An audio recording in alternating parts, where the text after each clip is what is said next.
Picture this. It is 2026. You are sitting in a parking lot. Maybe it is a grocery store. Maybe it is your own driveway at 7 in the morning and you are already late for work. You put the key in the ignition, you twist it forward, and you get nothing. Absolute, dead, terrifying silence. No clicking, no grinding, no cranking, nothing. Your dashboard lights up like a Christmas tree. Your headlights are blazing white into the wall of your garage. Your radio works. Your power windows still go up and down. Everything in this vehicle is working, except the one thing you need. The engine will not turn over. And in that moment, your stomach drops through the floor of the car because you know exactly what is about to happen. You are about to pull out your phone. You are about to call a tow truck. And in 2026, that flatbed tow truck is going to cost you somewhere between $150 and $300 just to drag your perfectly functional vehicle 6 miles down the road to a service department that is going to skin you alive. And when you get to that shop, when you sit in that fluorescent lit waiting room drinking burnt coffee out of a styrofoam cup while some service advisor in a branded polo shirt types on a computer screen for 20 minutes pretending to run diagnostics, they are going to walk back to you with a clipboard and a completely straight face and tell you that your starter motor has internally shorted out. They are going to tell you the ignition relay is fried.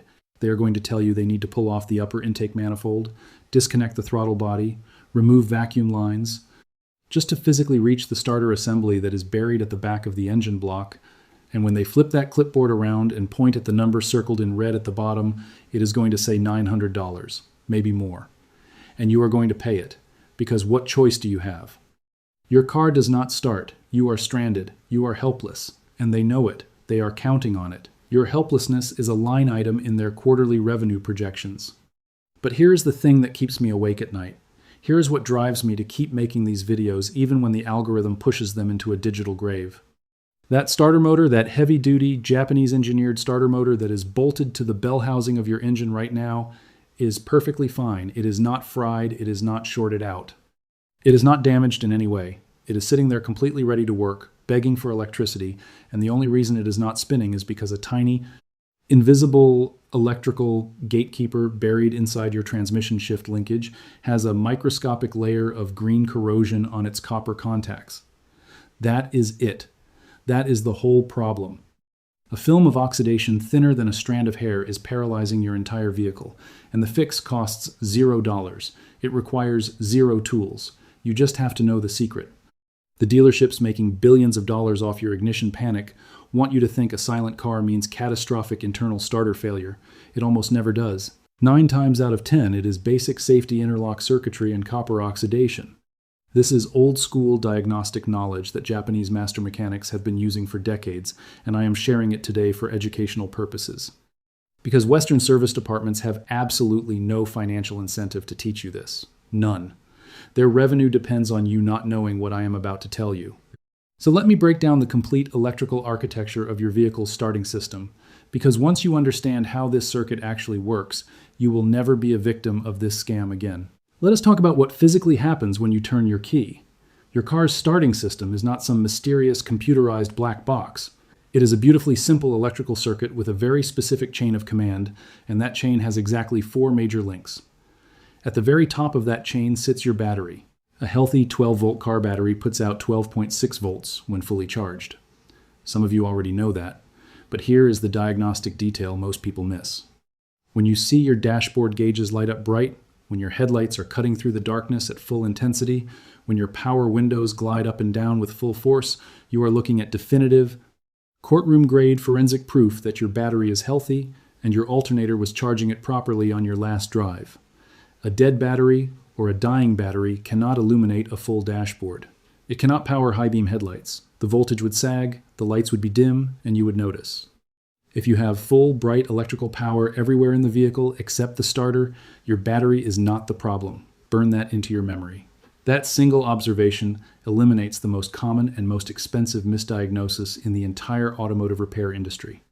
Now here is where the engineering gets fascinating, and where the Stealerships scam gets absolutely criminal. When you twist your key past the accessory position to the start position, a low voltage signal leaves the ignition switch and travels down a wire toward the starter relay and solenoid.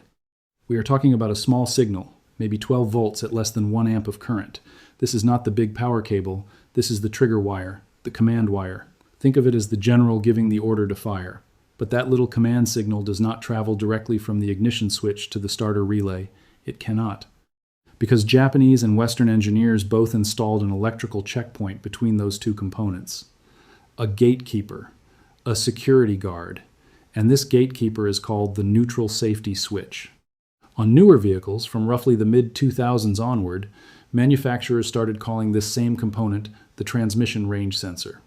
It is the same part. It performs the same function. They changed the name so the parts catalog could justify a higher replacement cost. That is not a joke. That is business strategy. This switch has one single job in the entire vehicle. It reads the physical position of your gear selector and sends a signal to the car's engine control module telling it whether the transmission is in park, neutral, reverse, drive, or any other gear. If the computer sees park or neutral, it recognizes a safe starting condition and it allows that low voltage trigger signal to pass through the circuit to the starter relay. The relay then acts like a heavy-duty electrical switch, slamming closed and sending a massive surge of current directly from the battery to the starter motor. We are talking 150 to 200 amps of raw cranking power on a 4-cylinder and upward of 300 amps on a V8. That is the power that spins the starter, which engages the flywheel, which cranks the engine, and you drive away. Ignition switch to safety switch to relay to starter motor. 4 links in a straight line. And the weakest link in that entire chain is not the $300 starter motor. It is not the $80 relay. It is that cheap, plastic-housed, $30 sensor sitting on the side of your transmission that no service advisor will ever willingly mention by name. If you are watching this right now, and you have ever been stranded by a car that gave you absolute dead silence when you turned the key, I need you to hit the like button immediately. Not for me, not for my channel. For the next driver sitting alone in a dark parking lot at 11 o'clock at night with a car that will not crank and a tow truck company quoting them $275 for a 10-minute ride, the algorithm is actively burying this kind of content because it threatens the revenue model of a trillion-dollar service industry. The only way to fight that suppression is raw engagement. Like the video right now, and drop a comment telling me what a dealership or an independent shop tried to charge you for a starter motor replacement. I want to see those receipts. I want to build a database of this theft. So let me walk you through exactly how the Stealerships scam operates on a mechanical level, because this is not an accident, this is not incompetence. This is a structured, repeatable, highly profitable business model, and your fear is the fuel that runs it. When your car arrives at the service bay on the back of a $200 flatbed, you have already spent money before a single wrench has been lifted. You are emotionally wrecked. You are stressed. You need your car for work tomorrow. You need it to pick up your kids. You need it because you live in a country where public infrastructure is designed to make you completely dependent on a personal vehicle. The service advisor knows this. They are trained specifically for this exact moment of vulnerability. They plug a generic scan tool into your OBD2 port under the dashboard, and here is the critical detail that exposes the whole fraud. 9 times out of 10, there are no diagnostic trouble codes related to the starter system. 0. You know why? Because a neutral safety switch with corroded contacts almost never throws a code. It does not fail completely. It fails intermittently. It works sometimes and does not work other times depending on temperature, humidity, and the exact resting position of the internal contact wiper. So the scan tool comes back clean, and the advisor shrugs and tells you that since there are no codes, it must be a hard internal failure of the starter motor itself. And that is when the money machine shifts into high gear, they quote you a full starter motor replacement. On a lot of modern engines, especially transverse-mounted 4-cylinders and V6 engines in front-wheel drive vehicles, the starter motor is tucked behind or underneath the intake manifold. Reaching it means the mechanic has to pull off the air intake tubing, disconnect the mass airflow sensor, unbolt the throttle body, remove the upper intake plenum, move coolant hoses, and sometimes disconnect fuel injector wiring harnesses. That is 3 to 5 hours of shop labor at $150 to $200 per hour in 2026, because labor rates have skyrocketed with inflation, just like everything else. The starter motor part itself runs another $150 to $300 depending on whether they use OEM or aftermarket. And of course they recommend OEM because the dealer markup on original equipment parts is 30 to 50% pure profit margin. So now you are looking at a total repair bill that starts at $700 and easily climbs past $900. For what? For a starter motor that was never broken. The real culprit, that corroded safety switch, is never even mentioned in the repair estimate, because telling the truth about a $30 sensor would cost them $800 in lost revenue on a single customer. Multiply that by 8 to 12 customers every single week across tens of thousands of dealerships nationwide, and you start to see the math. This is not a conspiracy theory. This is a profit and loss statement. This is accounting. It runs on one resource and one resource only: your total ignorance of basic electrical circuitry. Now, let me give you the science behind the failure so you understand exactly what is happening at the molecular level inside that switch. The contacts inside your neutral safety switch are manufactured from copper or a copper-based alloy. Copper is an extraordinary electrical conductor, which is why it has been used in wiring and electrical contacts for over a century. But copper has a well-documented chemical weakness. It reacts with oxygen and moisture. When copper is exposed to ambient air and water vapor over months and years, it undergoes a process called oxidation. You have seen this your entire life. That blue-green patina coating the Statue of Liberty is copper oxidation. The green crust growing on old pennies in a jar is copper oxidation. It is the exact same chemical process happening right now inside the plastic housing of your transmission range sensor, and it is the reason your car will not start this morning. Here is where the physics gets devastating. This oxidation layer, this copper oxide film, can be almost impossibly thin. We are talking about a layer that is 0.01 millimeters thick. You could not see it with the naked eye even if you cracked open the switch and held it under a magnifying glass. But here's the critical property that makes this so destructive. Copper oxide is not an electrical conductor. It is an insulator. It has enormously high electrical resistance. And remember what we said earlier about the trigger signal that passes through this switch. It is a tiny, delicate, low voltage, low amperage signal, 12 volts at maybe half an amp. This is not a 100 amp starter surge that could burn through corrosion with brute force. This is a whisper of electricity. And when that whisper hits a microscopic wall of copper oxide insulation on the contact surface, it stops dead. It cannot pass through. The circuit is broken. And if that signal cannot pass through the neutral safety switch, the engine control module never receives electrical confirmation that the transmission is in park. As far as the car's computer is concerned, the transmission is in an unknown state. Maybe drive, maybe reverse. And for critical safety reasons, the computer will absolutely refuse to engage the starter motor. This is exactly why all your other electrical systems work perfectly. This is why your dashboard lights up. This is why your radio plays your music. This is why your headlights blast on at full brightness. Every single one of those systems operates on completely independent circuits that never route through the neutral safety switch. Only the starter circuit passes through this one checkpoint. So you have a fully powered, fully functional vehicle with one single broken link in one single electrical chain. And that broken link is a film of corrosion thinner than a sheet of paper on a set of copper contacts buried inside a plastic sensor housing on the side of your transmission. And a Western dealership is going to bill you $900 to tear your engine apart and replace a starter motor that has absolutely nothing wrong with it. Here is the $0 fix.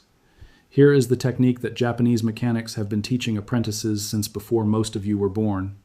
Listen to me very carefully, because there is one critical safety step in this process that you absolutely cannot skip. If you skip it, your car could roll and someone could get seriously hurt. Do not skip it. Step 1. Verify your battery has power. Look at your dashboard. Are the indicator lights bright and sharp? Turn on your headlights. Are they at full intensity? Does your radio power on? If yes, your battery is charged and healthy. Your problem is not the battery. Move on. Step 2. This is the most important step, and I am going to say it twice. Before you touch the gear shifter, you must fully engage your emergency parking brake. If you have a traditional hand lever between the seats, pull it up as far as it will physically go.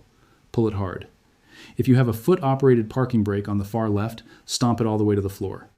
If you have a modern electronic parking brake button, press it firmly and visually confirm that the parking brake indicator light on your dashboard is illuminated and solid. This is not optional. This is not a minor detail. This is the single most critical safety requirement in this entire procedure. When you move the gear shifter out of park, the parking pawl, which is a small metal pin inside your transmission that physically locks the output shaft, will disengage.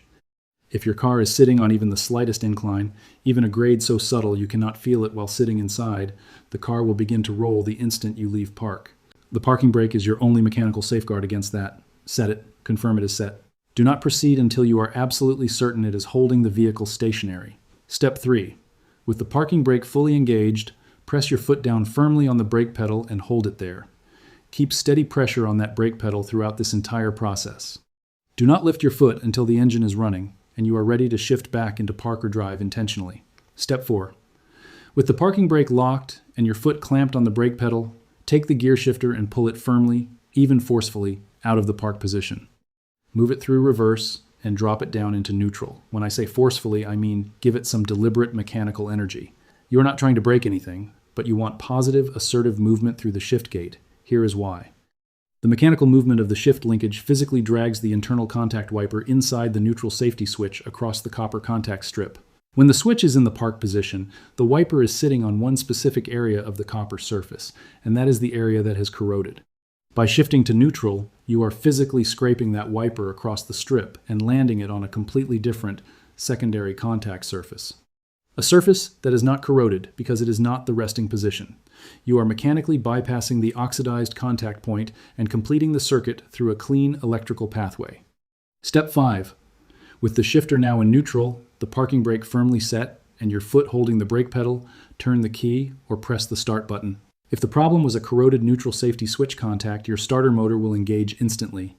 You will hear that familiar whirring crank, the engine will catch, and it will roar to life as if absolutely nothing was ever wrong, because nothing was ever wrong with the starter. The electrical circuit simply found a clean pathway through an uncorroded portion of the copper contact, and the computer received the confirmation signal it needed to unleash 200 amps into a starter motor that was ready and waiting the entire time. Now, listen to me closely, because this last part is just as important as everything that came before it. If this technique works, and statistically, on a no-crank, no-start condition with full battery power, it works far more often than any service advisor in the country will ever voluntarily admit. It is simultaneously great news and a warning. The great news is obvious. Your starter motor is perfectly healthy, you just saved yourself $900 in unnecessary repairs, and you avoided a $200 tow truck bill. You are driving home under your own power. That is a victory. But the warning is equally important. Your neutral safety switch has corroded contacts, and it is going to continue deteriorating. This hack gets you home. It gets you out of that parking lot. It gets you to a mechanic on your own terms, on your own schedule, without the panic and without the flatbed ransom. But you should eventually have that switch professionally cleaned or replaced, and that job should cost you somewhere between $30 for a cleaning and $150 for a full sensor replacement. Not $900, not even close. Subscribe right now and hit the notification bell before the towing industry lobby and the dealership trade associations figure out this video is live and push YouTube to bury it. Go check the featured section below this video for the secondary channel, where we go even deeper on these suppressed mechanical hacks and expose the engineering secrets that the service industry does not want in your hands. Every single video they shadow ban is a video that would have saved somebody $1,000 they did not have. Share this with every person you know who drives a car. Send it to your parents. Send it to your kids who just got their license. Send it to your coworker who was stranded last month. Because the Stealerships are running this scam nationwide every single day, and they are counting on the absolute certainty that you will never see this video. Do not let them win.